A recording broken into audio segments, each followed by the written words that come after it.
I was 8 years old during the war in Bosnia in the mid-90s. One day, I stepped outside to play, and I quickly realized that it wasn't happening.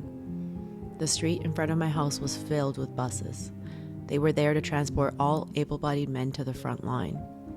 My dad was one of them.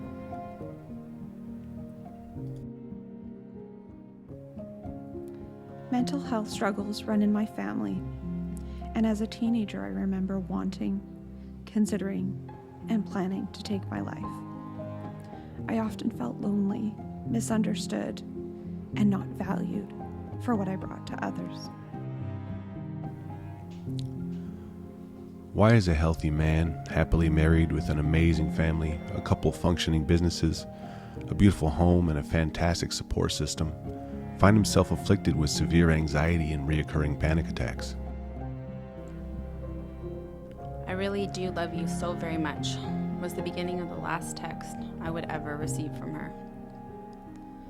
November 16th, 2018 was a day that changed my world forever. What took place on that dark, life-altering evening shook me to my core, cracked me open to the depths of my soul. It was the day that I learned that my best friend, one of the greatest loves of my life, was violently murdered. A predator, with whom she had a trust relationship with, decided that Nicole did not deserve to live. Hi, Amanda. Hey, how you doing? I'm good. Thanks for inviting me out on this wellness walk. At least not pouring rain. Well, it was, and then it stopped because the second time in a row that we get this walk going and it's completely miserable outside, and next thing we know, the sun's coming out. That's right. Oh, what's wrong with this thing? Is this one of your new tools? Yeah, I love this thing. It's pretty cool. All right. I was too young to really understand why my world was falling apart, but I understood enough to feel terror. My dad was getting taken away to what I now know to have been a suicide mission. Should he return, he was set to come home the next day. The day came and went while his family waited for him. When he didn't, we heard that everyone in that town had been slaughtered.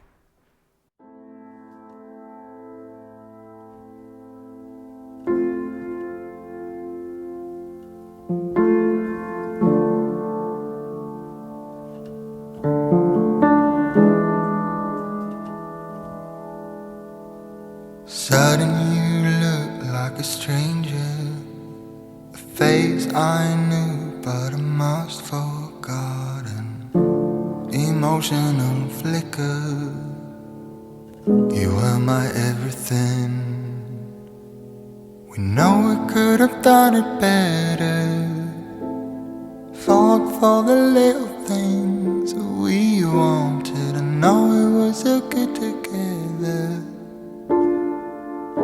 Still you had to let go. Pain followed me into adulthood, taking a toll as challenging situations continued to present themselves. I felt a level of pressure to act, behave, and react in ways that I was unable to physically or mentally keep up with. I forced myself to keep going, as I had the responsibilities of a husband and children who relied on me. Day after day, I kept pulling myself up and pushing myself through until I simply could not keep going. I was a weeper, but I'm still holding on. We know we could have done it better. That's when I received the call from a person that means a lot to me. This person questioned their worth and had evidently lost the will to live. Despite my best efforts, this person attempted to take their own life, taking with them a part of me.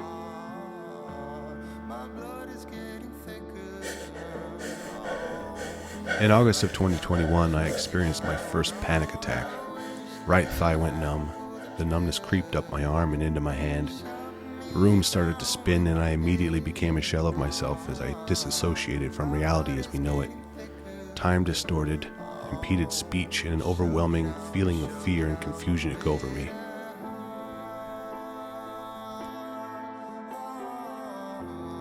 Absolute devastation, shock, chaos, fear, heartbreak, pain fully entrenched my body simultaneously as I heard the horrific news of her passing. I question if this pain will ever stop. No loving human should ever know the horror of losing their life in such evil ways, and no human should ever know what it feels like to lose their loved one this way. My reality has become a real-life horror movie.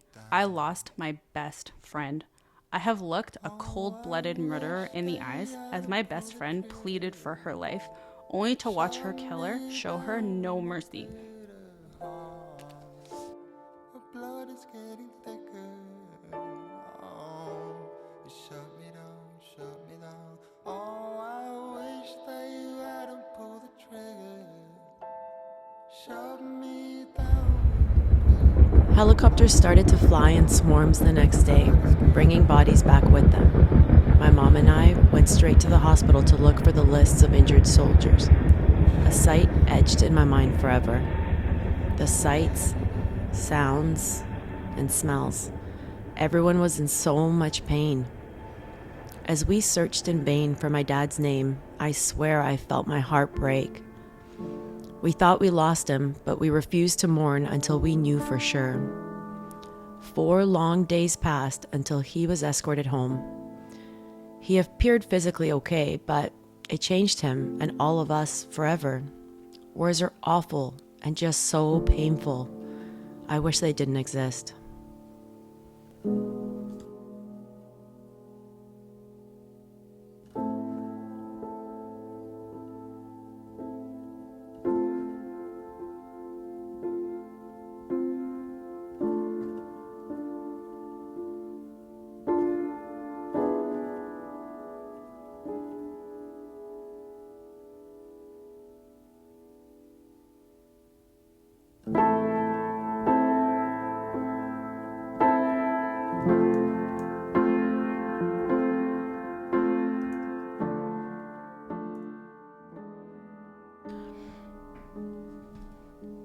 Nicole is not replaceable, and I miss her so much.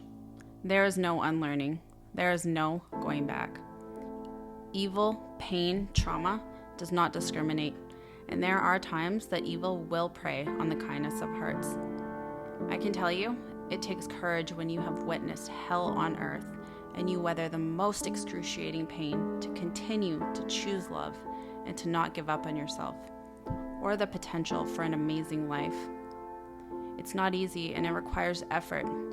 If you have breath, it means you have a chance. If you have a chance, it means anything is possible. We only have one life in this body, and that life matters. People matter. Nicole matters. You matter. I matter. Let this be a reminder to love with all of your being, and that every moment counts. We are worth it.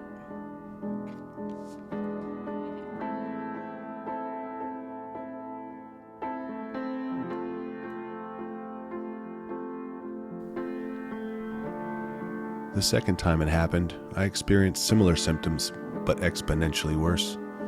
Both of those and a few more occurred while I was leading kickboxing classes. What was to become of me and those that I am entrusted to lead? Was I failing them? Was I fit to be in my position, to be an example, to be a leader? Compounding the issue was the feeling of embarrassment and guilt associated with my episodes. Why me? Why now? Surely others have it worse than me. This self-imposed rhetoric had me invalidate my own emotions with the effect of kerosene on a bonfire.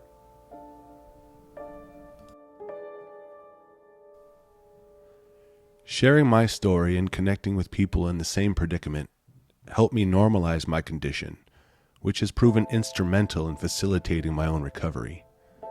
While still under its nefarious spell, addressing the elephant in the room helped me manage the seemingly unmanageable, because in the end, I am worth it.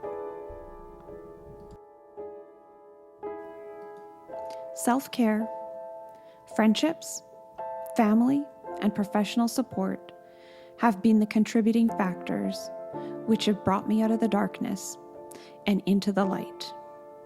Make no mistake about it, darkness still visits me from time to time, but investing in me makes it manageable.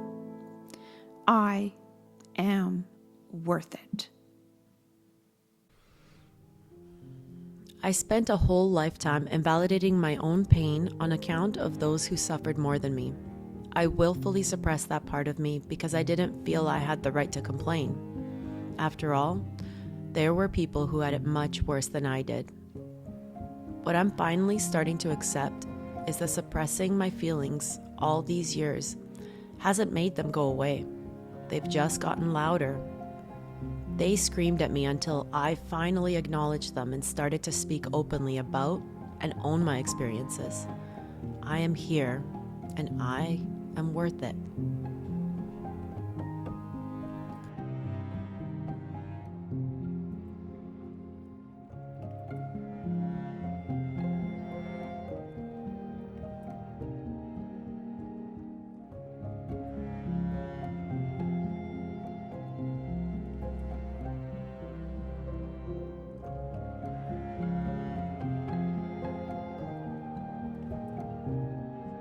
Mental health walk up.